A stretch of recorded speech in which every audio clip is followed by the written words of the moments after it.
Olá, meus queridos irmãos, cumprimento todos com a graça e a paz do nosso Senhor Jesus Cristo. Aqui quem fala é o pastor Leonardo Volk e hoje eu quero compartilhar com vocês mais uma passagem poderosa, o ensinamento de Jesus sobre quem não é contra nós, é por nós. Antes eu vou deixar um breve convite, como faço em todos os áudios, que você acompanhe o nosso podcast Seja Valente. É uma produção da Missão Evangélica Valentes da Libertação e temos como principal intuito explicar a palavra de modo simples, fácil, no dia a dia, tratando os dilemas e as batalhas que todo cristão passa, que todo cristão luta. Então, deixo aqui um convite, acompanhe no Spotify, no Deezer, no iHeart, no Spreaker. E assim, compartilhe, é de graça e eu tenho certeza que vai ser para abençoar muitas pessoas. Amém? Vamos ler Evangelho segundo Marcos, capítulo 9, iniciando no versículo 38, que diz assim: Disse-lhe João, mestre, vimos um homem que em teu nome expulsava demônios, e nós lhe proibimos, porque não nos segue. Jesus, porém, disse, não lhe proibais, ninguém há que faça milagre em meu nome, e logo a seguir a pessoa possa falar mal de mim. Pois quem não é contra nós, é por nós. Em verdade vos digo que aquele que vos der a beber um copo de água em meu nome, por serdes discípulos de Cristo, de modo algum perderá o seu galardão. Amém? É muito importante tratarmos esse texto com maturidade, mas eu quero aqui falar sobre algo muito sério na Igreja de Cristo. Obviamente a igreja cristã moderna, nós estamos falando da igreja moderna, enfim, igreja que veio após a reforma protestante, mas aí nós podemos colocar alguns séculos depois, ela vem tratando diferenças entre ministérios.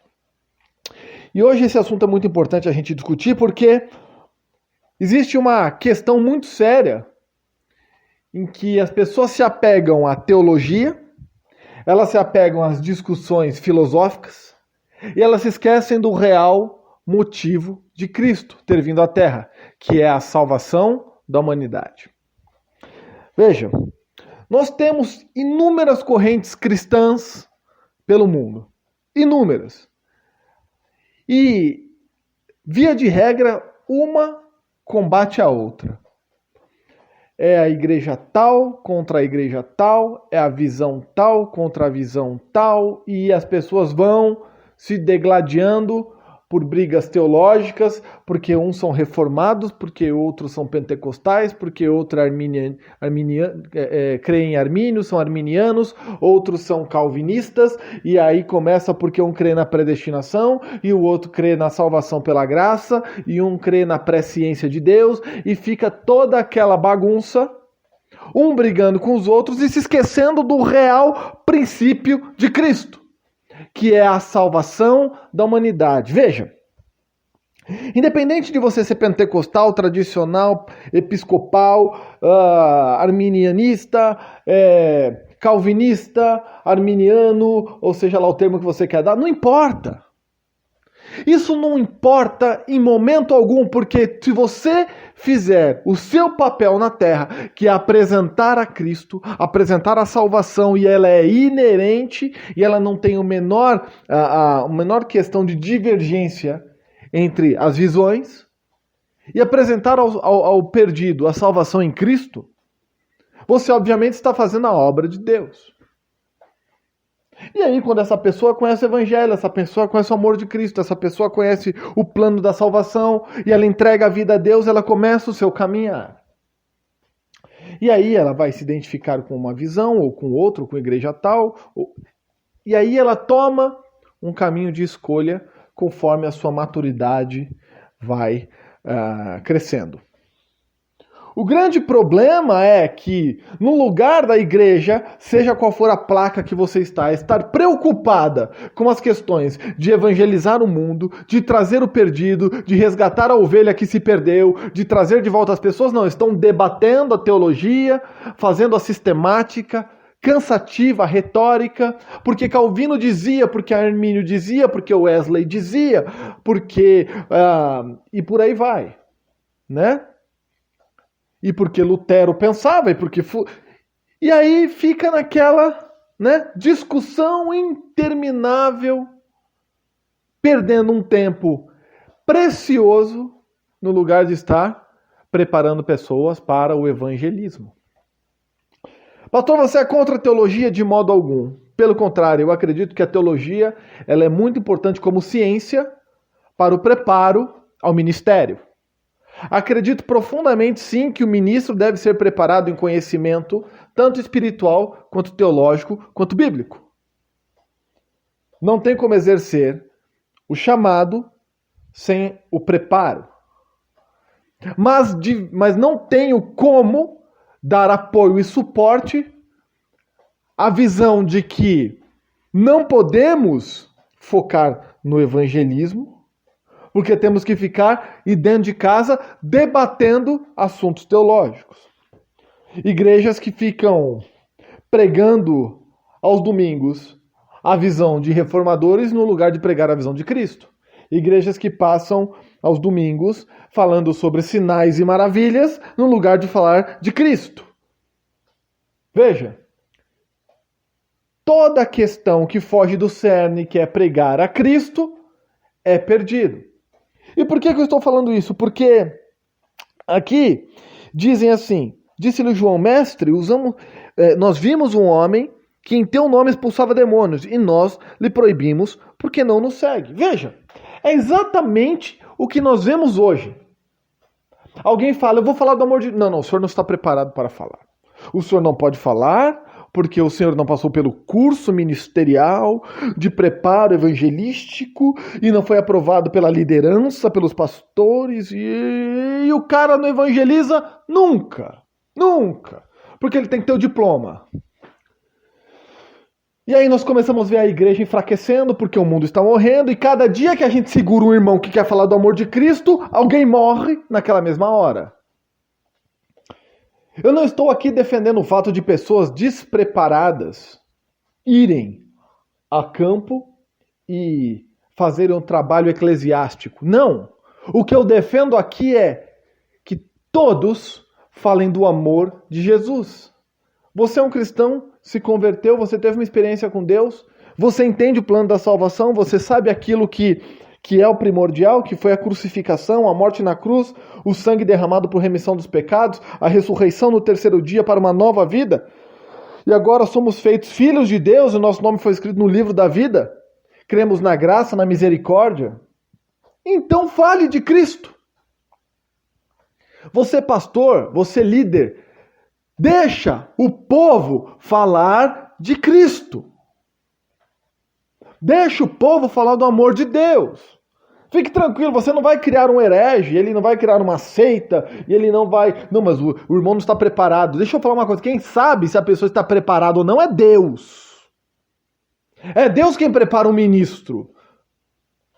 E aí eu sei que quando eu prego esse tipo de coisa, vem pancada para todo lado. Mas é a verdade. Quem chamou foi Deus. O ministério é preparado pelo próprio Deus. Quem chama é Cristo. E não vamos aqui ficar debatendo o assunto de autoridade, não. Isso é outro podcast e vai sair também. Nós vamos falar sobre autoridade e vamos falar sobre cobertura espiritual, como essa teoria é maligna e antibíblica. Não existe cobertura espiritual. Não existe. Homens pecadores não podem cobrir espiritualmente outros pecadores. É a mesma coisa que eu legislar, sendo um presidiário, legislar, fazer leis para o presídio. É a mesma coisa. Não vai dar certo. O único que pode cobrir espiritualmente qualquer pessoa é o Espírito Santo de Deus através de Cristo. Mas ninguém tem autoridade espiritual sobre a vida de outra pessoa. Mas isso é outro assunto. Então o que eu quero dizer para você é o seguinte, presta atenção. Disse Jesus, não lhe proibais, porque ninguém há que faça milagre em meu nome e logo a seguir possam falar mal de mim. Quer dizer, Jesus está falando, mas se a pessoa está fazendo milagre em meu nome, e aqui milagre, não precisa ser só sinais e maravilhas. Nós estamos falando o milagre da conversão, a pregação, levar o amor, levar a palavra, se preocupar com o que é importante, não ficar lá rabiscando livro, escovando letra. Então Jesus está falando, mas não tem como a pessoa falar de mim e logo em seguida falar mal. Se ele está falando do meu amor, se ele está falando de sinais, se está falando de maravilha, se está pregando meu evangelho, ele não vai falar mal de mim. Deixa ele fazer. Pois quem não é contra nós é por nós. Jesus está falando, Então se ele não fala contra a gente, ele é a nosso favor. Em verdade vos digo que aquele que vos der a beber um copo de água em meu nome, por seres discípulos de Cristo, de modo algum perderá o seu galardão. Quer dizer, ainda que a pessoa faça algo muito simples, o copo de água aqui é uma simbologia, ainda que ela faça algo muito simples, ainda que ela explique o amor de Deus do jeito que ela compreendeu, do jeito que ela entendeu, mas que ela fale deste Deus que ama, desse Deus que cura, desse Deus que salva, ela tem o seu galardão.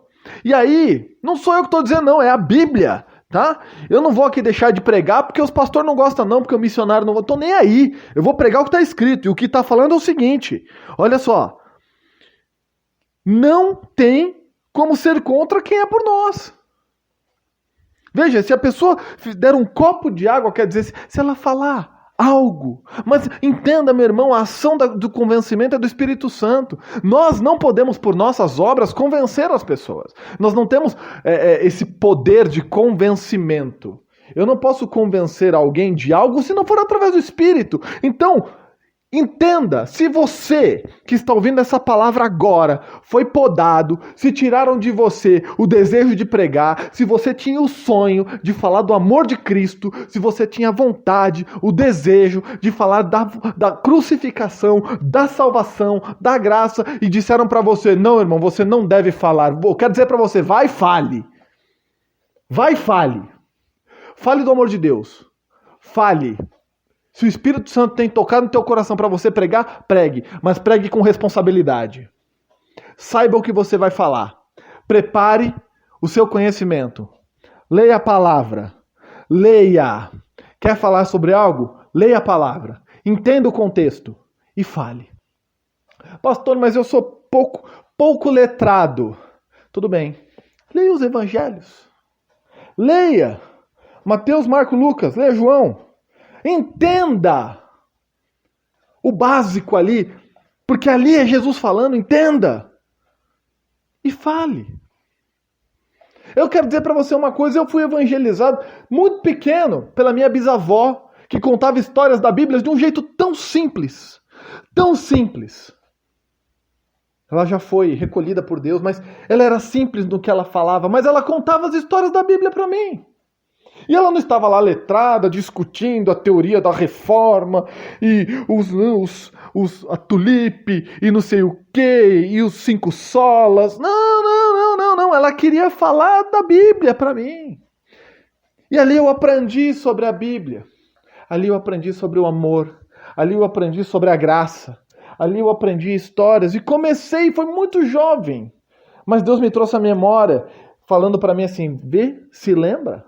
Começou lá atrás. Depois foi evangelizado quando mais jovem na adolescência.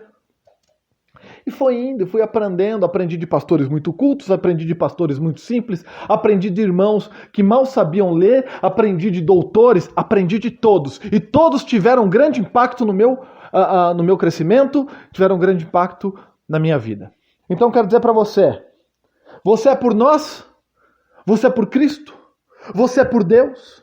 Então entenda, faça a tua parte, fale do amor de Cristo. Não se pega naquilo que não é importante.